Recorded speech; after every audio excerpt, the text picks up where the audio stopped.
much. Good morning, everyone.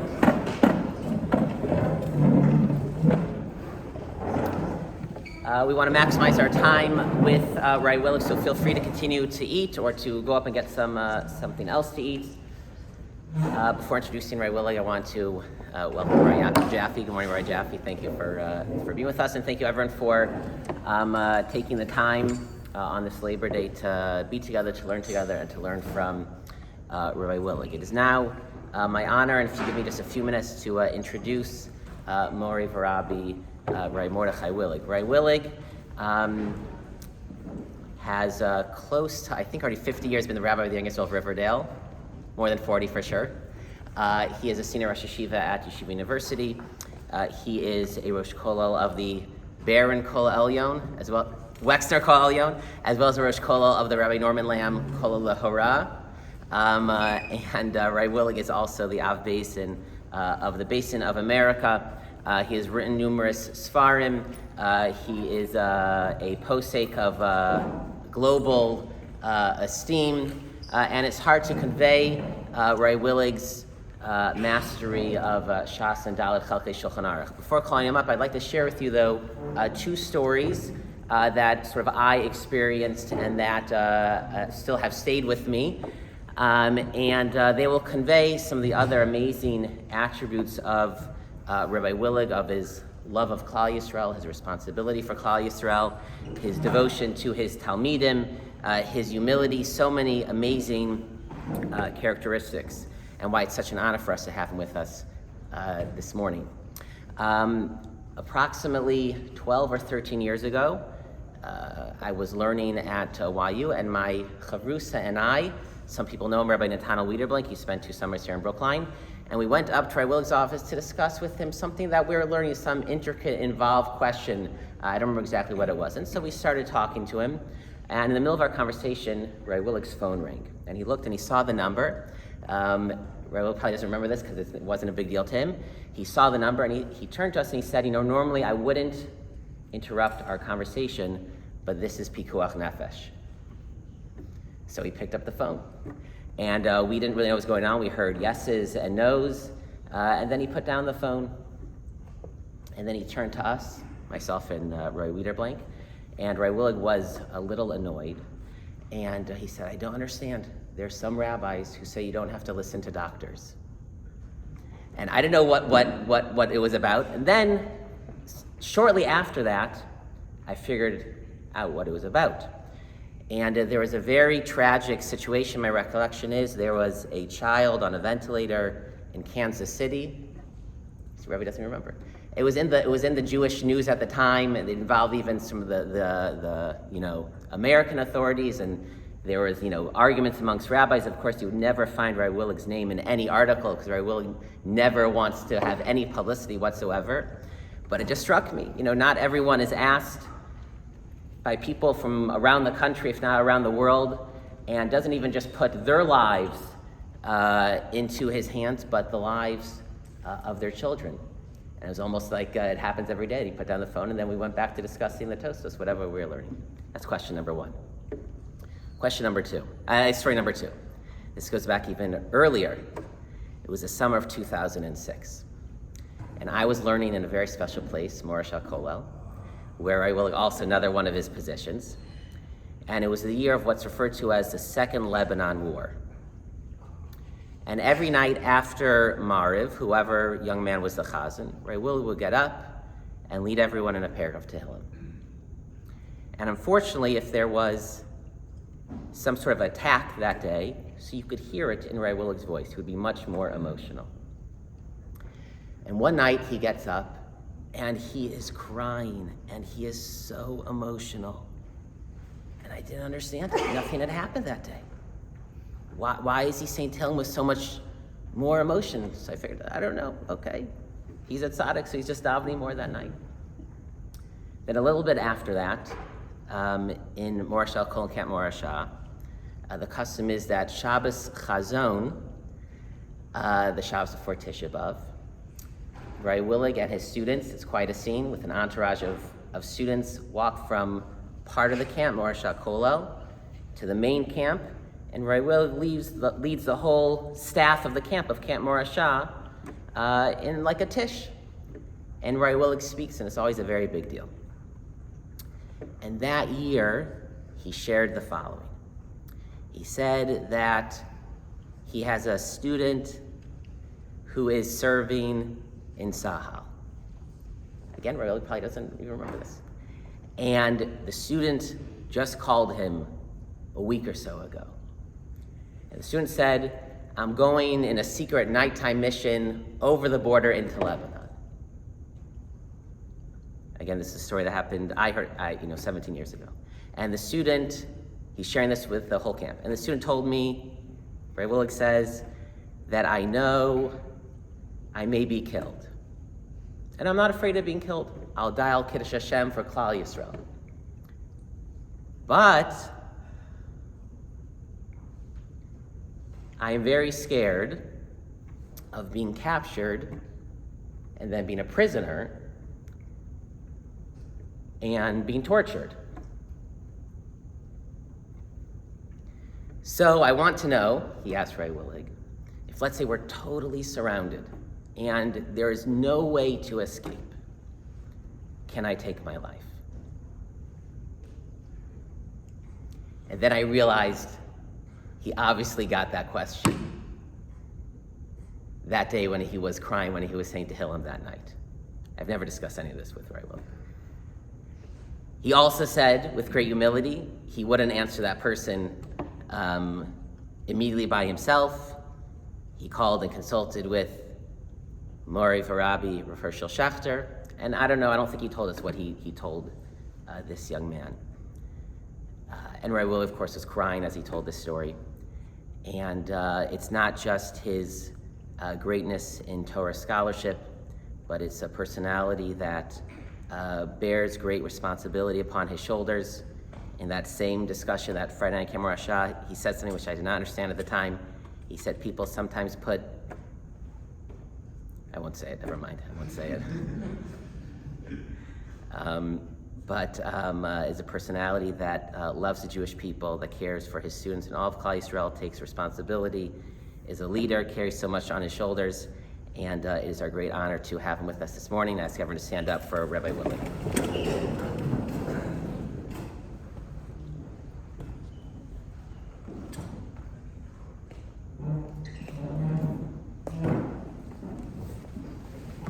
Thank you, Rabbi Hellman, for your very dramatic introduction. A few exaggerations. I want to inform everybody that I have a certain time limit, and there's a clock there. By 10:30, we'll be finished. So we're talking about times, so we have to be time sensitive. And I will be finished by then. So if you have to leave before that, it's fine. But if you worry about me going on forever, that will not happen. Boston is a wonderful town for me personally. I have such fond memories of spending summers here. The late 60s with my Rabbi, Rav Soloveitchik, Zichrono Livracha. As I mentioned, we used to come here, and Reverend Lokish would give us breakfast here in this wasn't a beautiful building, it was the same location on Green Street. So we have, I don't know if it was as fancy breakfast as this, I don't remember. But it filled us up, put it that way. As young students, we had nothing to eat, so we were very grateful. HaKoros HaTov has no statute of limitations, obviously to my Rebbe, to the town, to the shul, to the breakfast. So thank you very much, and thank you for inviting me. I want to tell you, I'm not here in honor of the rabbi. I came here in honor of the rabbi 8-9 years ago when he was installed, and I spoke my last time here. I'm here in honor of the Rebbitzin. Once I'm here in honor of the Rebbitzin, the rabbi said, come and speak, so I couldn't say no. Just full disclosure, we have no Genevas Das over here. Okay. I will begin with a shir, which I think is very relevant, and then we're going to go into the actual text of the Machzor. That's why I asked the Machzor to be given, because my Rebbe, Rav Soloveitchik, was, first of all, as they say in America, only stuff and not fluff. He would not go for this kind of platitudes. It had to be text-based and had to be rigorous, analytical. So that'll be the bulk of the shir from the words of my Rebbe. But I first want to tell you a story. I also have a young Israel of Riverdale. And in the olden days, between Mincha and Marav, I'll give a shir, short time every day, and we'll learn the laws of Rosh Hashanah 1 year. And something hit me, which led us to an amazing series of events. We know the davening Rosh Hashanah is a long davening. That's no secret. Everyone knows that it's a long davening. But how long is long, and why so long? That's the question. A double question. How long is long, and why so long, and when so long? So that's a question I want to begin the shir with as follows. It's the Ramah writes, that we finished the Musaf service, and it's a long davening. I don't know when you see. Anything I say over here is subject to the psak of the Rav. I say what to do in my shul. The Rav does what he wants to do in his shul. So the Shulchan Aruch writes as follows. This is the words of the Siman Tov Kuf Pei Dalet in Shulchan Aruch. It says as follows. It says we have davening on Rosh Hashanah. Umarichim b'piyutim utfilos ad chatzos. We go past till chatzos, and we have daylight savings time. So chatzos is approximately 1 o'clock, both in Boston and in New York. You're a little bit earlier than we are over here. Ad chatzos says the Mishnah Berurah, l'chol ha'pochos, at least. V'yimchal b'Shabbos, like this year, ein laharich yosem echatzos. Can't go past chatzos. I'm learning with this my balabatim, and I say to myself, Ribono Shalom, on the very first day of the year, we're already in violation of the Mishnah Berurah, because we go past chatzos, weekdays and Shabbos. How can I? So I made them a deal. Listen, we'll start davening 15 minutes earlier, first day of Rosh Hashanah on Shabbos, and I won't speak. You save a half an hour that way. Get back the same 45 minutes, the same time as now shir. We'll be able to finish before chatzos. We made a deal. Balabatim are very happy. Save a half an hour speech. Don't want to get up 15 minutes early. Get paid pishnayim, kefil. So everyone's happy. That night, I couldn't sleep. And how can it be that the whole world doesn't follow this Mishnah Berurah? I don't know if your shul finishes before or after chatzos, but I'm pretty sure that whatever you do all year, every year, doing this year as well. I haven't found it. I asked this question many times in many audiences. Is anybody where they go past chatzos on weekdays and before chatzos on Shabbos? No one ever raised their hand. I believe the year was 1986. Check your calendar and see if it's on Shabbos. That was the one time that we did it. So that night I said, how can it be? So I came up with the following chiddush I want to share with you. Remarkably, there are two sources for this din. And the names sound the same, but they're completely different people. The Ramah quotes Maharil. The Maharil was the father of Minhagi Ashkenaz, as we well know, lived in Germany, and that's where the Minhagim come from, Minhagi Maharil, Ad Chatzos. And there it says, L'chol ha'pochos, at least. That's what it says, Shar Tzion, Maharil. Then he has 3 letters, Yud Shin Shin. Who knows what Yud Shin Shin stands for? Anybody know? Yam Shel Shlomo. Who wrote the Yam Shel Shlomo? The Maharshal, not the Maharil. The Maharshal, who lived in Poland, cousin, contemporary of the Ramah, very fiery personality. And he wrote a sefer Yam Shel Shlomo. In the beginning of the second paragraph of Masechta Beitza, he discusses this issue. There he says, not on Shabbos. You have to do it earlier on Shabbos. Did the Maharil say that? No. The Maharshal never said l'chol ha'pochos. All the Maharshal said is, although on a typical Yom Tov, you may not go past, you may not fast past Chatzos, you may not, on Rosh Hashanah, you may. That's what the Maharshal says, but not on Shabbos. The Maharil says you should go past Chatzos l'chol ha'pochos, and doesn't say anything about Shabbos. Here's the difference, ladies and gentlemen. According to the Maharshal, the Yam Shel Shlomo, it's a dispensation. A dispensation. You want to go past Chatzos, you may, not on Shabbos. But according to the Maharil, it's not a dispensation.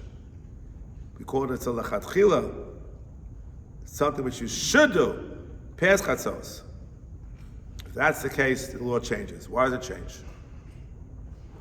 My Rabbi said to Yesod, others before him, when a Yom Tov falls out on Shabbos, it's not Shabbos plus Yom Tov,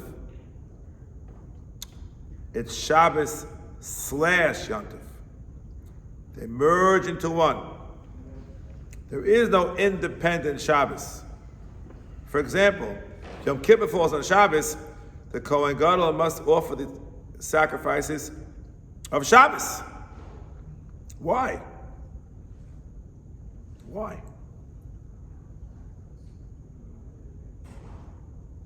The answer is, it's Yom Kippurik. It's Yom Kippurik. It's not just two separate Kedushas, Shabbos and Yom Kippur. They merge and meld into one.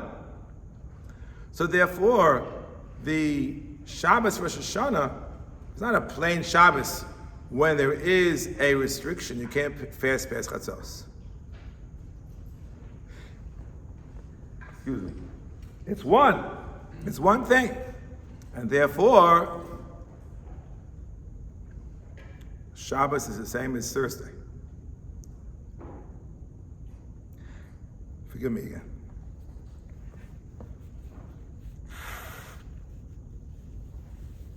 To repeat, if it's just a dispensation, then it only applies during the week, but not on Shabbos. There's an independent restriction. You can't fast on Shabbos.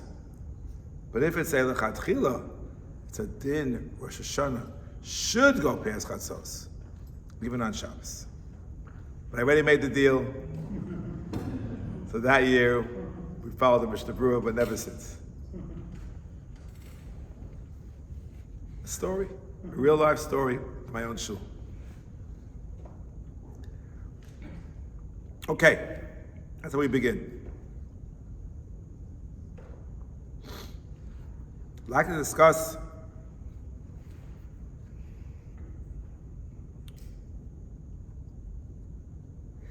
you can't forgive me.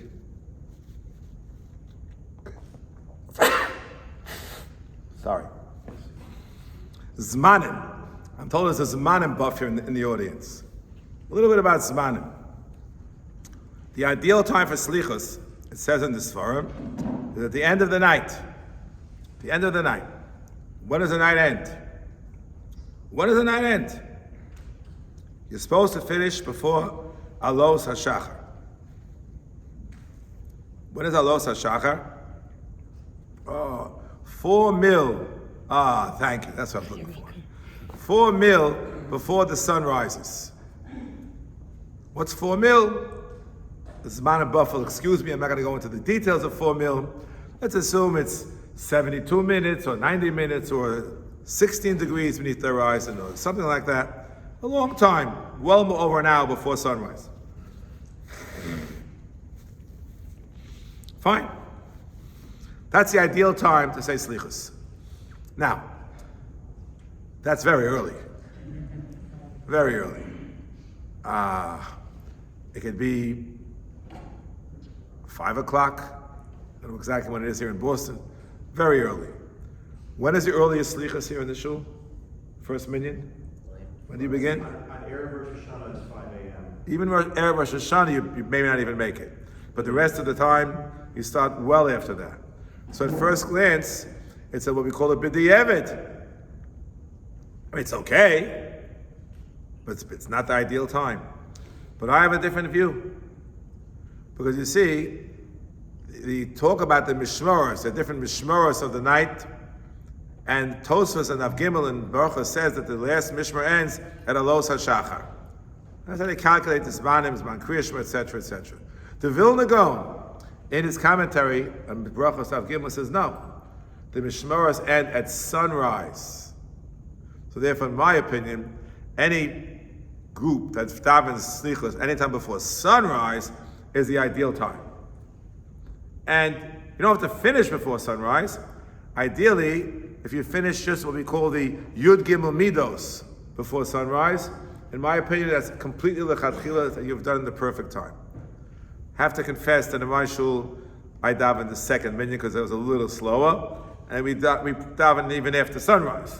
So it's not ideal, but the first minyan, they almost always are davening before sunrise. I daven before sunrise, of course, Erev Rosh Hashanah.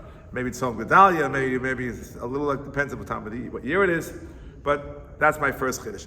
Now I'll tell you, I don't know if the rabbi has this, my most popular psak of the entire year. My most popular psak of the entire year. As we heard earlier, the Slichas Erev Rosh Hashanah is the longest. It could take us an hour and a half. So it's a long sliach. Just look at just read the words. Very, very, very, very long. So the Mishnah Berurah says as follows: there's no tachnun in Erev Rosh Hashanah, even though there's tachnun when we say slichos b'shmores. Shulchan Aruch Tov Kuf Pei Aleph Gimel. Says the Mishnah Berurah, Af al pi im nimshach al hayom, even if the slichos will drag, if you will, into the day, past alos hashachar, past dawn, because rov pa'amim, in most years, regilim l'sayim kodam alos hashachar, they would finish slichos erev Rosh Hashanah before 5 in the morning. Tiktu lipo af im ira pam achas shemam shalayom. Happened once, they went past 5 o'clock in the morning. The reality is in today's world that almost nobody will go past, will stop by 5, unless they're davening at midnight, at 1 a.m. Therefore, my psak is that at Erev Rosh Hashanah in our shul, we do not say tachnun and slichas either. It's a big deal. You save 1 minute of tachnun. Oh no. You'll open your Machzor, Erev Rosh Hashanah, you'll see that from tachnun to the end, it's about 10 pages. We skip it all. The most popular psak of the year comes on the very last day of the year, on Erev Rosh Hashanah. Maybe the rabbi learned a trick from me. Maybe he'll be a more popular rabbi too. Rabbis and I had to win popularity contests. I don't mean that, but sometimes you have to take a stand, and you have to stick with it, no matter what, even if it's unpopular. That's a rabbi's job, is to be unpopular. But here, you win a popularity contest, so take a little 10 pages of Erev Rosh Hashanah Slichos. We'll see. Okay. Having said this, I'd like to say as follows. We know that it's important to maintain customs of a shul, particularly with respect to davening Yom Noroi. Particularly with respect to davening Yom Noroi. I'll tell you as follows. We have this rule, it's quoted. I didn't make it up myself. It's found in the Ramah and Siman Tov Reish Yud Tes Sif Aleph. This is Hilchos Yom Kippur. I'll read it to you verbatim.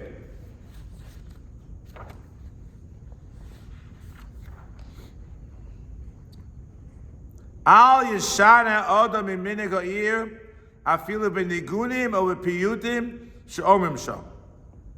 Don't change any Nigunim and don't change any Piyutim. Ramah, who's the source again? Maril. There's a very sad story associated with this. The reason is given in the Mishnah Berurah because you mix the people up. You mix the people up. He doesn't tell you the story though. Doesn't tell you the story. The story goes like this: that the Maharil was himself a chazan, and he went to a different town. I think it was called Regensburg. The story is found in the Maharil. And because it was Regensburg, and it was one of the great Balei Atosos of Ephraim in Regensburg, he decided to say his piyut. But the people told him that's not Aminik. That they didn't follow the Vilna Gaon in Vilna. Didn't follow Rav Chaim Regensburg in Regensburg, but he insisted on saying it because he felt out of the cover of the previous Rav. Sadly, a great tragedy ensued. He lost a child. And he attributed the loss to the fact that he didn't follow the custom of the city. That's scary. That's scary. So, in my shul, we are very averse to change, even in the Nigunim. This Rosh Hashanah, B'li Ayin Hara, is my 50th Rosh Hashanah davening for the Yom in Young Israel Riverdale, and the tunes are the same. We're frozen in time in the 70s. All these new popular tunes. No, there's a beautiful tune for this. No, nothing changes. As a matter of fact, I was asked during COVID to curtail the davening a little bit. I was very worried about it because you do it once, they'll do it forever. Nonetheless, the doctor said you got to do it. So we put out a Machzor which was used by other communities as well. We took out many of the piyutim that we say every year. It's for that 1 year only. But I did not take out a single niggin. Any piyut which had a niggin to it was preserved because don't change. People are used to the nigunim. My shul, it's an autopilot. I just start and they already know it. They've heard it 40-something times, many of them. So, take it back, 2 days Rosh Hashanah. You're talking about 90-something times. Whatever it may be, they already heard it. They know. Okay. Having given these introductory remarks, I believe it's time for us to open a Machzor, because I want to be text-based, as my Rabbi would want me to. As I heard many things from my Rabbi, many too many to talk about in a limited amount of time, less than half an hour to go, I'm mindful. But if you just open up your Machzor, please, to Musaf Rosh Hashanah.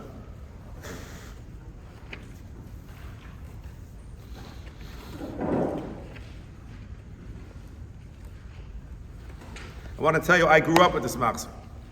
The Birnbaum Machzor. I grew up with this Machzor, and for many, many years I davened for the Yomad with this Machzor.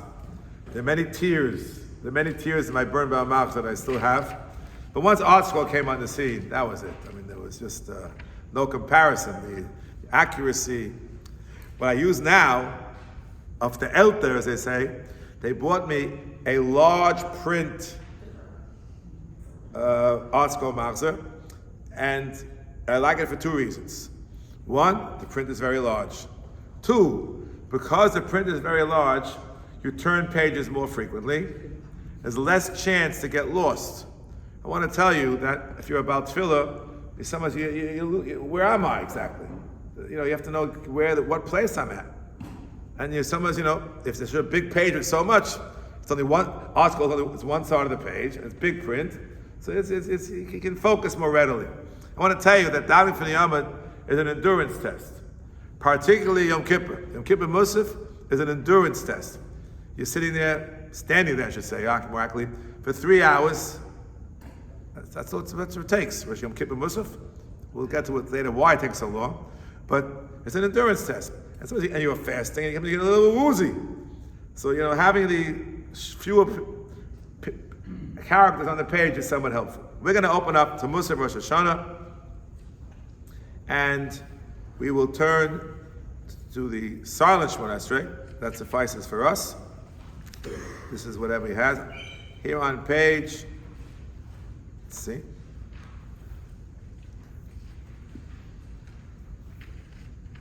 Page 337. There is an anomaly on page 337. You should know, as you see on the previous page, 335, that there are 3 additional portions on Musaf Rosh Hashanah: Malchios, Zichronos, and Shofros. In each of them, based upon the Gemara, we read 3 psukim from the Torah, 3 from Tehillim, and 3 from Nevi'im. And we conclude with a pasuk from the Torah. All right, everyone familiar with that? So we have, for example, here on 335, in the first paragraph, 1 pasuk from Torah, then 2 more. Then U'v'divrei Kodshecha, that's Tehillim, 3 more. And then Avadecha Nevi'im, last 3 lines from Nevi'im. And then it says, Shema Yisrael. Why is that anomalous? It's anomalous only when you compare it, And then after I said Elokeinu v'Elokeinu v'Seinu Maloch, Malchus, Maloch. Why is it anomalous? Because you go into the next two, you will see, for example, on page 341, you end up with the three psukim of Nevi'im, Rachem Rachmenu Hashem, Elokeinu v'Elokeinu v'Seinu Zochreinu, and the 10th pasuk is integrated in the last paragraph. V'Zacharti Lem Bris Rishonim. That's on 341.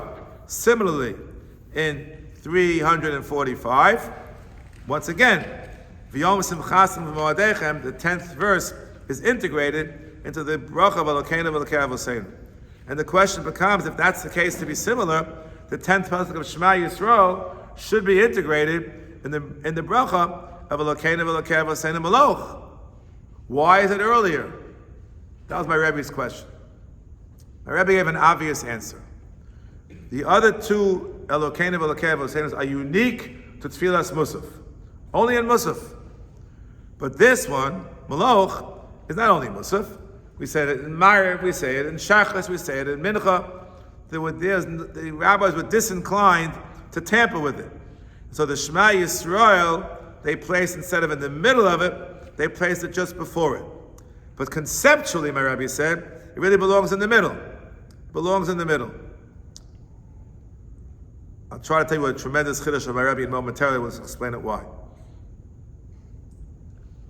And therefore, on a practical level, the Rebbe said, and we do it in my shul, that you know that in Rosh Hashanah, Yom Kippur, the tzibur is very important. They're always important. But the chazan has to catch his breath. There's a tune, a little ditty. I assume they sing in this shul too. I'm going to try to remember from last year. Ever know that? That's, yeah. When do you say it? End of every paragraph. So the Rebbe said, when you get over here, Bayom Ahu, 337, line 2. Yeh Hashem echad Shmo echad. The chazan stops. Shmo echad. And the tzibur goes, and then you say, U'saras l'chos u'lema, Shema Yisrael Hashem Elokeinu Hashem echad Elokeinu, with no break. As if to push the Shema Yisrael in to the Malach HaKol. Where did my Rabbi get this idea from? I can't go into detail because it's a little bit involved in the Gemara, but I can't resist. It's such a beautiful piece of Torah, my Rebbe. I just can't resist, even though my time is very short, but we have to say Torah from the Rebbe. As the Gemara Masechta Rosh Hashanah goes like this. A Mishnah Lamed Beis Amarav in Rosh Hashanah. When do you say the 3 psukim, the 10 psukim actually, of Malchios? According to the first opinion of Rav Yochanan ben Nuri, you say the psukim in the 3rd bracha, Kedushas Hashem HaMelech HaKadosh, Kol HaMalchios Imoin. We follow the Rabbi Akiva, we put it in the 4th bracha of Malchios, not the 3rd bracha of HaMelech HaKadosh. Says the Gemara, Amar Rabbi Akiva, Im Eino Tokea LeMalchios, Lo Mehu Maskir. You're not blowing by Melech HaKadosh. Lo Mehu Maskir. Rachmana Meidker. Torah says you have to say these psukim. Elalama Eser Lema Teisha Hol Vishtani Yishtani. If you're not blowing, you should only say 9 psukim and not 10. This is a very enigmatic Gemara. Why 9 and not 10? Where did that come from? So my Rebbe explained that the 9 psukim are simply recitations. They're recitations. The 10th pasuk is a tefillah. That's why it's incorporated into the bracha, literally in the last 2, and conceptually even in the first one. But why is there a tefillah? It goes together with the shofar. The shofar is the wordless, primal scream of every Jew with no words, calling out to Hashem, Zaka. That's what shofar is. The 10th pasuk is associated with the Tkiyas shofar. So if you're not blowing shofar in that bracha, you should only have 9 psukim and not 10. That's my Rebbe's brilliant shot in this Gemara. That's why he always says that the 10th pasuk has to be in the tefillah, and it's not that way in the first one because it's the same as Marav, Shachas, and Mincha. You got to push it in. My Rebbe's first comment on the tefillah of Rosh Hashanah. Okay, let's go on a little bit further. Here we are on page 339. 339. Here we have Psukim. The bottom of the page. Uvedirech koshcha kosav lema. In the Tillim it says, and the 3 Psukim are quoted. What are the 3 Psukim? Zecher osal lithlos of Chanim Racham Hashem. Teref nosan the array of Yizkal and Briso. Vayiskar and Briso v'yidnacham v'chasadav. My Rabbi said, one pasuk here does not belong. It doesn't fit into the pattern whatsoever. Zichronos means that Hashem remembers. All the other 9 psukim talk about Hashem remembering. He remembered Noach. He remembered the Avos. He remembers Har Sinai. He remembers Klal Yisrael. He remembers which pasuk doesn't belong? The first pasuk that we just said from the Tillim. Zecher os niflosav. What does he say in English? What English? Where is it? Gracious. No. Yeah, who has made his wonder to be remembered. What?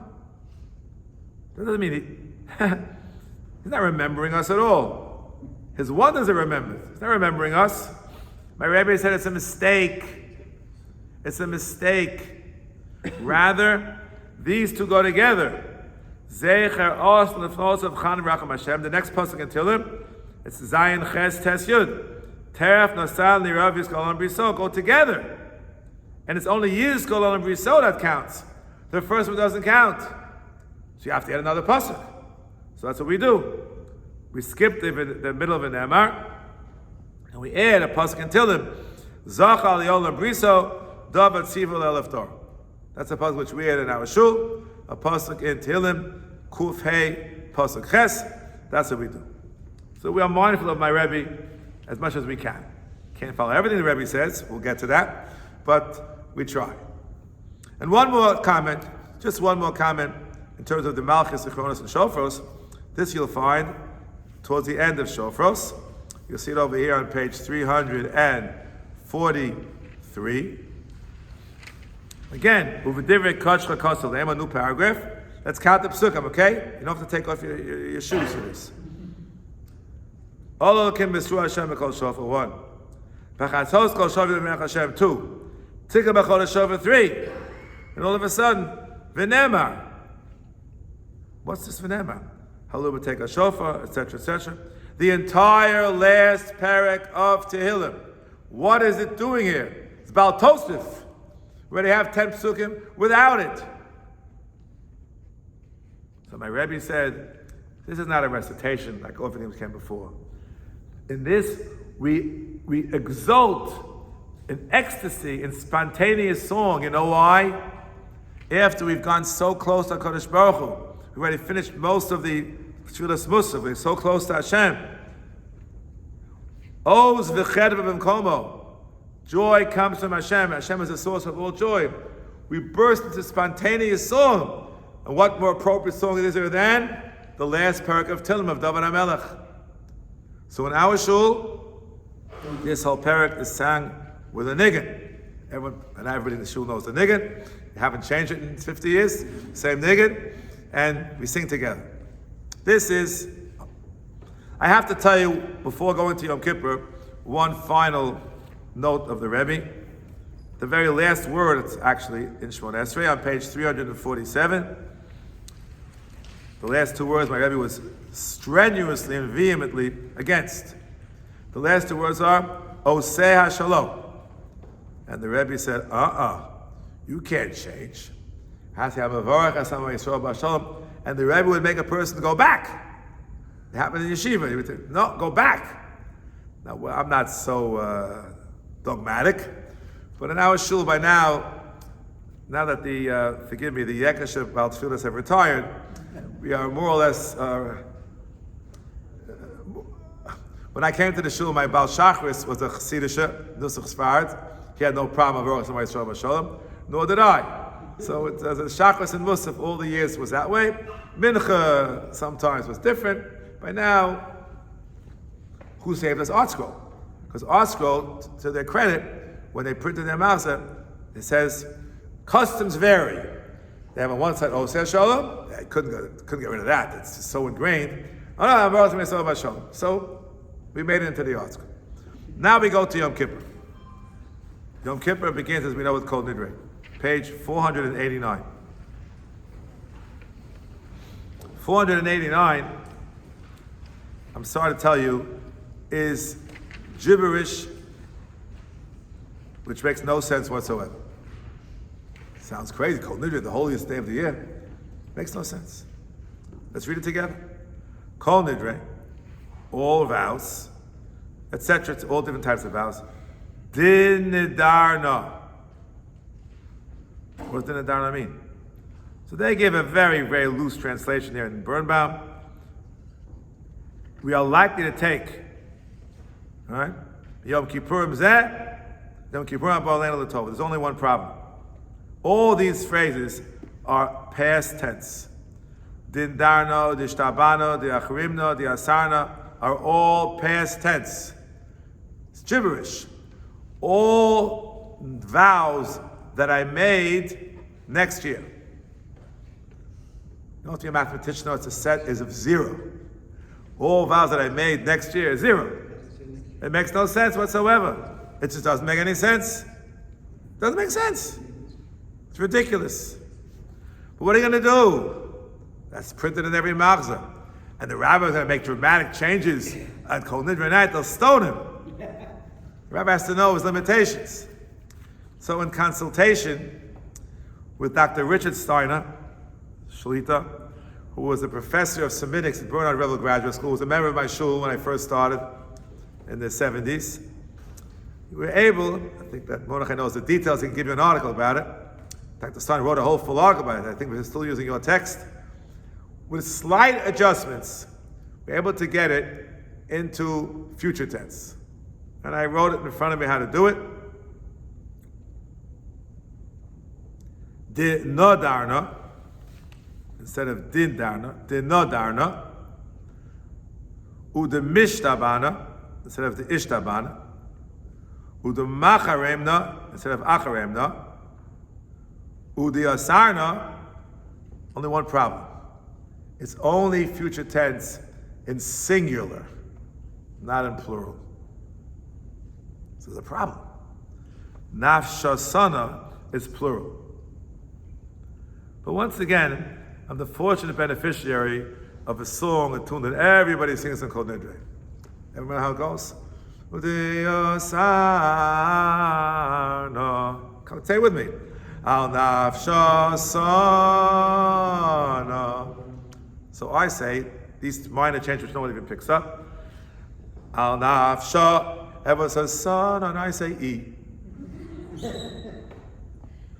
Shh, trick. By now the people know about it, but for many years it was a secret.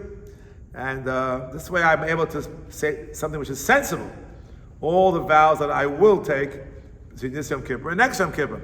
It's called the Mesiras Modah. It's an advanced cancellation of all vows, which is effective. It's effective when you take a vow or an implicit vow by doing some kind of a mitzvah, which you're going to be stuck with, without intentionally saying it to cancel the cancellation. And most of our Nadarim are just inadvertent acceptances of good deeds. We're not thinking about our Kol Nidre. So Kol Nidre cancels them all. That's what I rely upon. The whole thing, which is in some of your Machzor, and Erev Rosh Hashanah, HaTorah Nadarim, secret, I don't bother. I think it's ridiculous. They get 4 guys, they do, and then they say, I really should tell you what the Nadarim are, but since I can't, I didn't do it, it's as if I did it. It's a charade, if you ask me. I don't even do it. But save some more time Erev Rosh Hashanah. But they all do it. But Kol Nidre does work. It does work, and should be said. You should know what you're saying, and it should be future. We don't do past tense. Others did past, we do future. Okay. Here, my Rabbi was very, very upset, and I'll tell you a story. Please turn to the Chazaras Hashatz for Yom Kippur, for Shachris. Very, very long. Very, very, very, very, very, very long. But turn to page 669.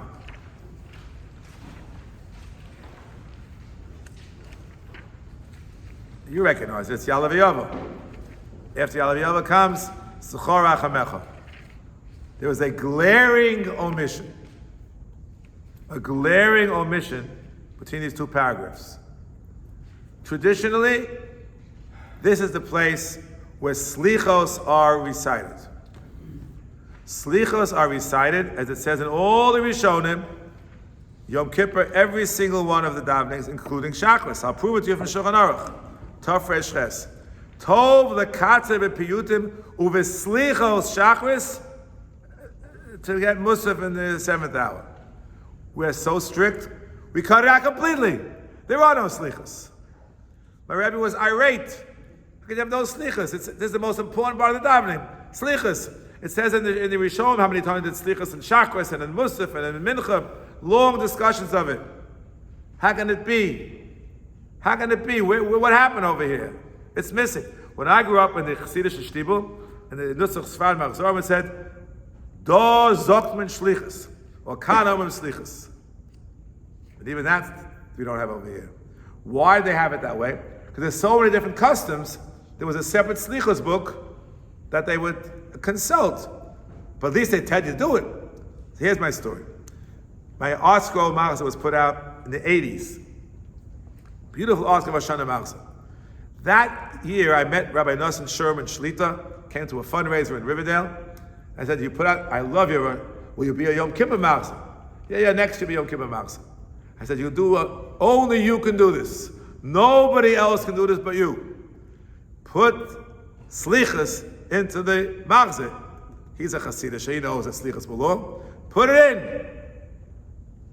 You'll be doing a tremendous service to Klal Yisrael. So I, with bated breath, over my Yom Kippur Machzor art scroll, now they weren't there Slichas. It didn't even say Kana of Slichas. That ain't gonna put in. I guess he was overruled by the editorial board. Didn't want to have another 50 pages in the Yom Kippur Machzor. It's fat enough. So the Aruch HaShulchan tells us how this development came about. I read you the words of the Aruch HaShulchan, and I quote. Terrible. Because the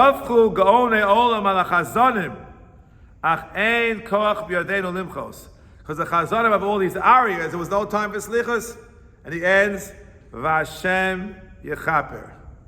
Yom Kippur, you need kapara for leaving out the slichas. So, and most shuls can't do it. When I came to the shul initially, I wasn't about tefillah the first few years for Yom Kippur. We had a wonderful about tefillah, Mark Steiner. He made aliyah, so they asked me to become the Baal Tefillah Yom Kippur. We had a condition to it. I will only do it if you'll put in slichas. He couldn't do it, he wasn't used to it.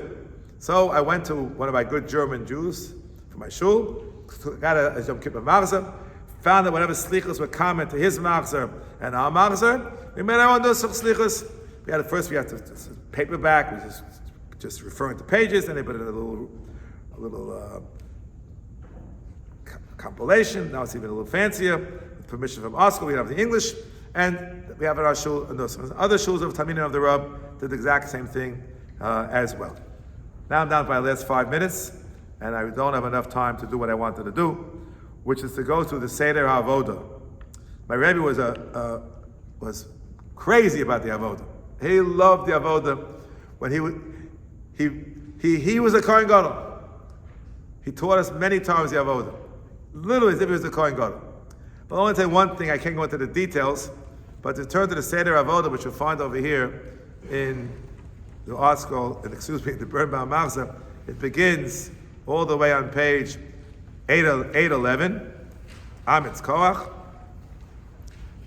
and it goes until page 823. It's very long.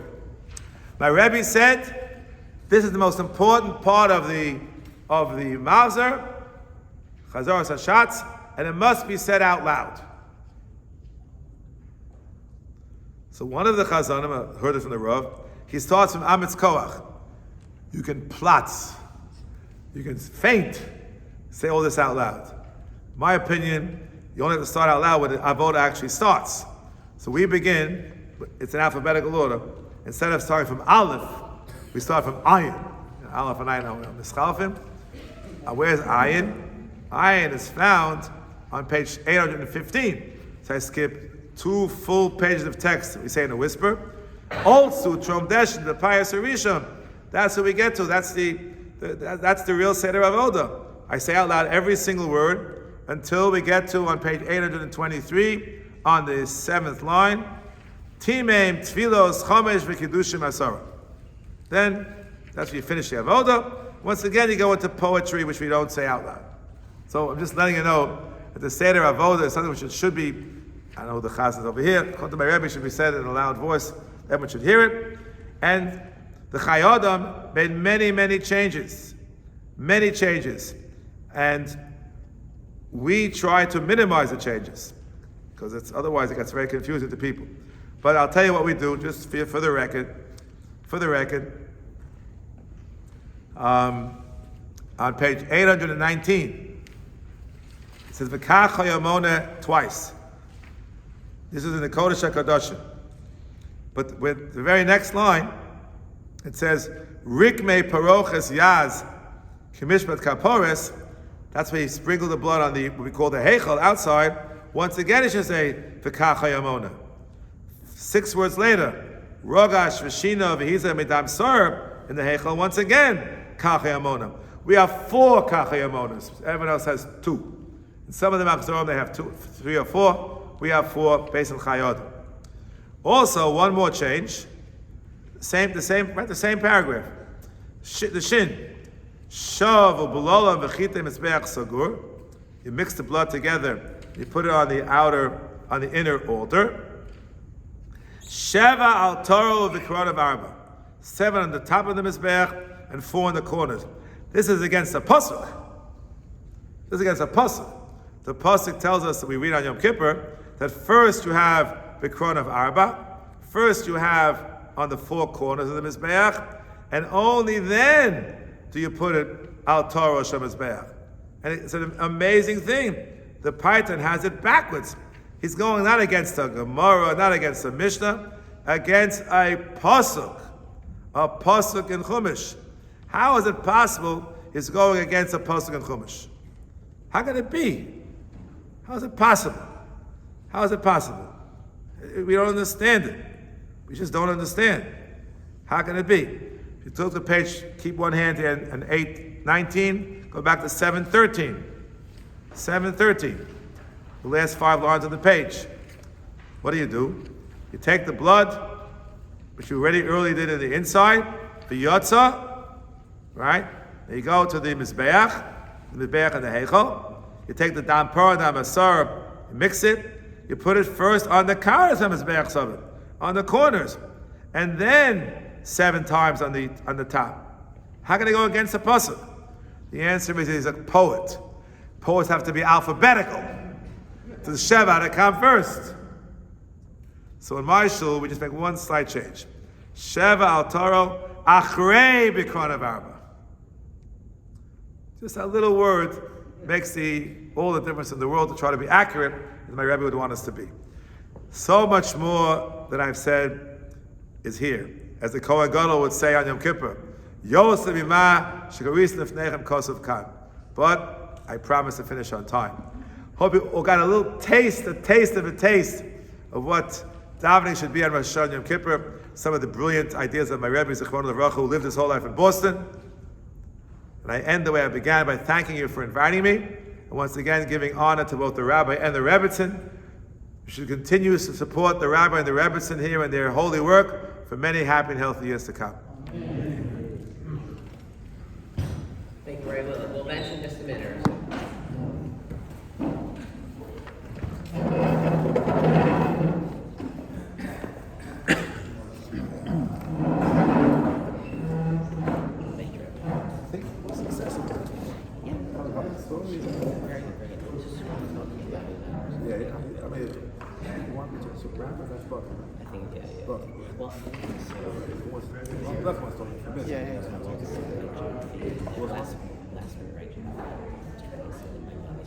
They didn't come. The mad news is open or closed? It's closed. That's what he's trying. No, having it start tomorrow. But let me ask Rachel. There's one 12-3. Yeah, it's very nice. You want to read it? Yeah, maybe. Let's bench and then we'll... He really benched her. Okay. Eli, did you wash?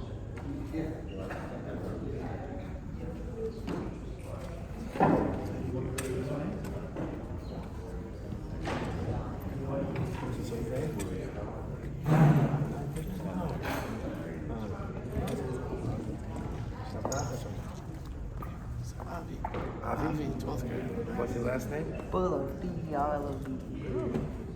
Hey, what's your father's first name? David? Do you know a mug?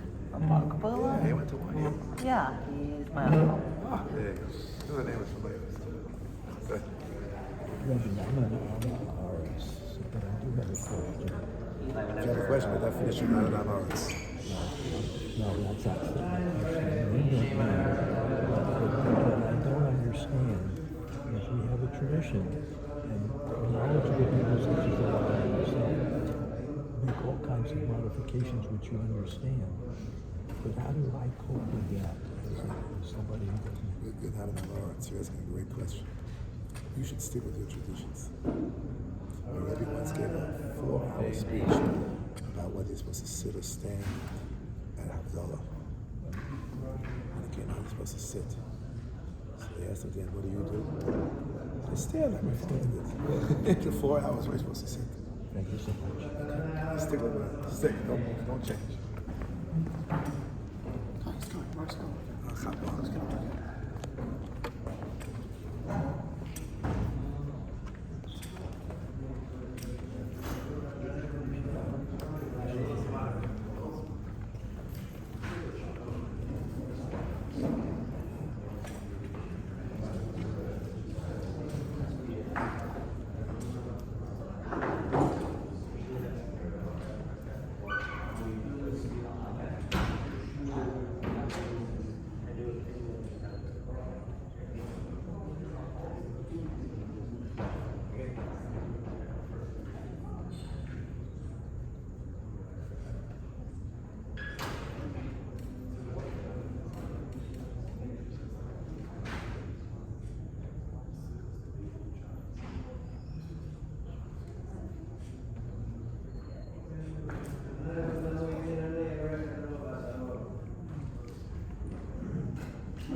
Good to see you, Steve. Have a happy and healthy new year.